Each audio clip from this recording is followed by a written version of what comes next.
Stop paying your taxes. I got your tagline. Delay, don't pay. See? All right, we got a brand new word to celebrate. Well, and rarely a day goes by that is thrown out in conversation only I've never heard before. Right. It's part of the 13 to 16-year-old lexicon. Isn't this exciting? I love a new word. And you've experienced Cheeto. Come on. Recently? I would definitely, maybe not in 2020, but probably in 2019. Does it mean like tubular? Doesn't mean tubular. Any guesses as to what you think Cheeto means? Before you said John and I have experienced it, I thought maybe like Cheeto was like, just a little cheat. Like maybe just like when you're cheating, just a little cheat. Like maybe in your mind. Like a heavy pet. Like okay. Cheeto. Like just I a little got you. Cheeto. That's just a little Cheeto on Like the side. Like if you're married, but you go to first base with a coworker. Correct. Yes. I got you. Like your boss. Under the sweater over the bra. Under the sweater over the bra. Dry rub. Okay. I got you. Say it again. All right. What's the details? Under the sweater, over the bra. I got you. That's a Cheeto. A little Yes. Cheeto. Just a little one. Well, I'll tell you what. If that was Cheeto in your mind, and you did that, the Cheeto would leave the evidence. What am I talking about? Are we doing this in English? Are you ready for this one? Let's hear it. Cheeto is the dusty cheese byproduct left on your fingers after eating Cheetos. That is called Cheeto. That was like, That's not exciting for you? How many times have we talked about it's not a good carb snack? No, sorry, dude. No, because everyone's got that orange stuff, and everyone. No. You know what? I disagree with you The two. man made up that word. Yeah. The man made up that That word. was so obvious. We didn't even say it. Yeah. See, that you guys are embarrassed that you didn't know what Cheeto was, and so you're making fun of the word. You both have experienced Cheeto, and if you go up a bra, you're going to see Cheeto on the bra. Okay. And It Cheeto would- doesn't come out of silk. Okay. Weak. Lame. All right, so Ryan Parker, you spend most of your time in rinks with your kids, playing hockey, having girls. When we go to the rink, it's just to skate. But one thing we have in common is we tend not to look at the sexual aspect of the National Hockey League. Never think Right? about it. Like, rarely do we come in here and say, like, man, the Devils tonight, Nico Hischier, man, he's hot. Right? But having a 16-year-old daughter who Yeah. reads hockey fan fiction. Right. Now, you were asking me earlier this morning what this is about. Mm-hmm. And basically what it is on Tumblr, and it's fans, I guess, a lot of teenage girls. Like who- amateur writers sort who of are- thing? Yes, and they're fans of hockey players. So there will be like a Mitch Marner fan fiction, and it's Mitch Marner in a romantic situation. Somebody, they just write them. Yeah. We'll read them, Hey. right? So yesterday, I was looking for a book to read. So I just read Ronan Farrow's book, Catch or Kill, about the Harvey Weinstein. Man, what? Like, reads like a novel. It's incredible. And if you wonder why some of these guys don't get caught, you read this book, you understand why. Anyway, so I finished that, and I thought, you know what, I'd like to read something, maybe a hockey biography, maybe a Bob McKenzie book. Like, he's got a few, right? So A little lighter. on Amazon, I Right. just typed in hockey. Let's see what you get. And what you get is the hockey romances. And man, this is a thing. So a couple of years ago, we talked about this, and I thought, there's probably like 25 of them. Now there looks to be about 2,500 hockey romances books. For instance, Puckaholic, a roommate / enemies to lovers / hot hockey romance.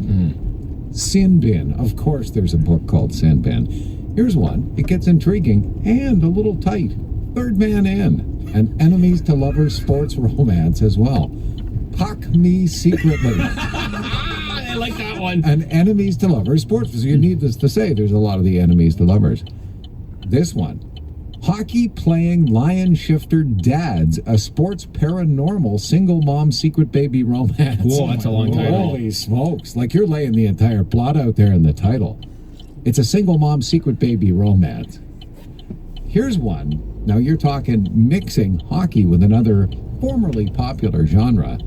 Vampire on Ice. The vampire and ice hockey romance. Well, So now you're putting those two together. I mean, if Abe Lincoln was a vampire. Abe could have been Right. like the right-handed D we've been looking for. And there's blood in hockey sometimes. Correct, Right? there is. Mm-hmm. Date with the Devil, perfect for today with New Jersey in town to take on the Hurtin' Leafs. A hockey romance.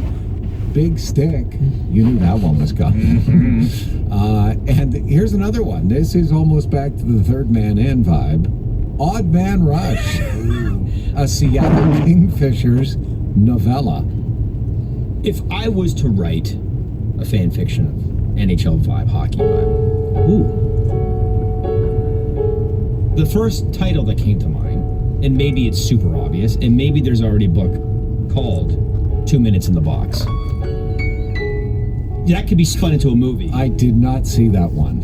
You didn't see that on there? No, I did not. What about 5 on 3? Also not on, not currently on Amazon.ca. Yes. Could be on Amazon.com. I have Riding More Than the Bench, a fourth line love affair. Now, these are just working titles? Yeah, you can work around it, yeah. Okay. Rarely do the fourth liners come into it. Right. Like, They need some love, too. well, as I've asked my Right. daughter, we know there is, like, Morgan Riley fan fiction. There's certainly Austin Matthews fan fiction. To the best of my knowledge, there was no Igor Ozhiganov fan fiction. And maybe he's in this book, Riding More Than the Bench. He could be. And I'm willing to sell these if anybody wants them. And my other one is Under the Sweater, Over the Shoulder Pads, a cherished overtime encounter. I like it. Long, but I like what I'm getting. Sometimes you got to fire the entire description out there. I'm more simple, like come from behind. We don't do overtime. No. Ready to drop some knowledge, Ian? Yes, I am. All right. May your pneumonia not go pneumococcal. That's the worst kind. It is. I'm going to tell you something, Ian. I'm going to tell you something, John. Yesterday afternoon, I went to go visit my Auntie Mo. My Auntie Mo was moving, and my Auntie Mo had some board games. She was looking if I was interested. What did I see but Trivial Pursuit? And I said, this would be wonderful. Then for Smarter Than Derringer. Question 4 or 5 come from the original Trivial Pursuit. Take a slice of that pie, That's Ian. it. Let's see if you get All all right. 6 pieces, all right? Good luck, buddy. All right. All right. So John's leaving the room. You know the game. You've got 40 seconds. He's got 30. You've got 5 questions. Let's see who wins. Here we go. Ian, what's the lowest number on a dartboard? 1. What's the largest country in Europe? Italy. The Truth Is Out There was a tagline for which TV show? The X-Files. Which is the cleanest of the Great Lakes? Huron. And what is the traditional gift for a first-year wedding anniversary?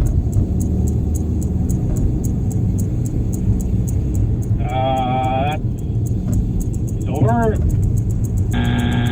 I admit, Ian, typically the 5th one is the toughest, and that by far is. 4, you had a great guess at it. Not correct. John Derringer's walking back into the room, and I can tell you, John, that Ian went 2 for 5. He breezed through that like was a quick. narcoleptic through a stop sign. He was fast, wasn't he? He was. He was. Short questions today. Let's see how you do. John, what's the lowest number on a dartboard?